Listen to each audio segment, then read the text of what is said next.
Well, since the restoration of capitalism has taken place in Russia, it's taken about another 100 years back in terms of social relations. LGBT activists sued in court, saying that for the next 100 years they should be allowed to have gay pride parades. Well, they've lost, which means they've lost the legal right to have gay pride parades for the next 100 years. Think about that. Gay rights parades will not be allowed for the next 100 years. My God.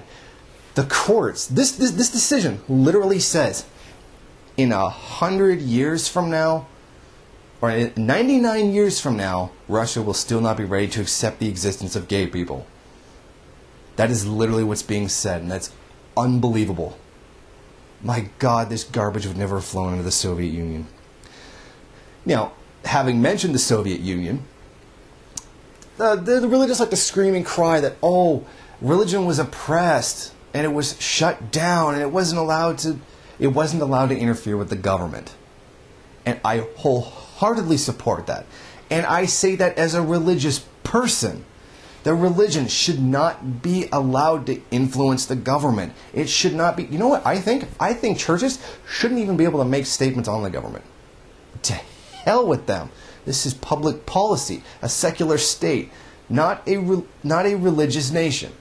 I don't even think they should even be able to say that. They should be able to say nothing about government policy. They should be told by politicians, shut up and keep your damn mouth shut. Now, under the Soviet Union, was homosexuality welcome and open and everybody liked it? No. But how many decades ago was that? Look under Stalin. Things were even just better under the revisionists, like Khrushchev and Gorbachev. I'm sorry, I don't even like saying his name.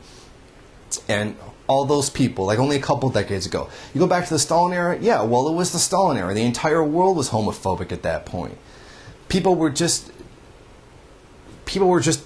not all that excited about homosexuality at that time, whereas in the United States, homosexuals were killed. And that's true.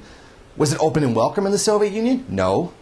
But it was still a hell of a lot more progressive than the United States even is today in a lot of places. So I don't think there can be any comparison drawn to say that the Soviet Union was evil and horrible towards gays. That's a complete lie. In fact, some of Stalin's closest cabinet members, at least one, was gay. And Stalin knew and didn't care. I believe it was Kirov that was actually homosexual, and no one cares. And no one, at least Stalin didn't care. So this is a tremendous step back for Russia, and this is making Russia look really bad. This used to be a bloody beacon of progressivism. This used to be like the thing everybody wanted to do back then, especially after the Great Depression, when America collapsed and millions starved to death, which coincidentally, not surprisingly, gets left out of the textbooks. Their economy grew that year. And they were walking around saying, hey, capitalism? Cool story, bro. And they were rocking it, man. They were laughing their asses off through that whole thing.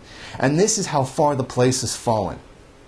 One of the worst economies, unemployment out of control, poverty out of control, AIDS out of control.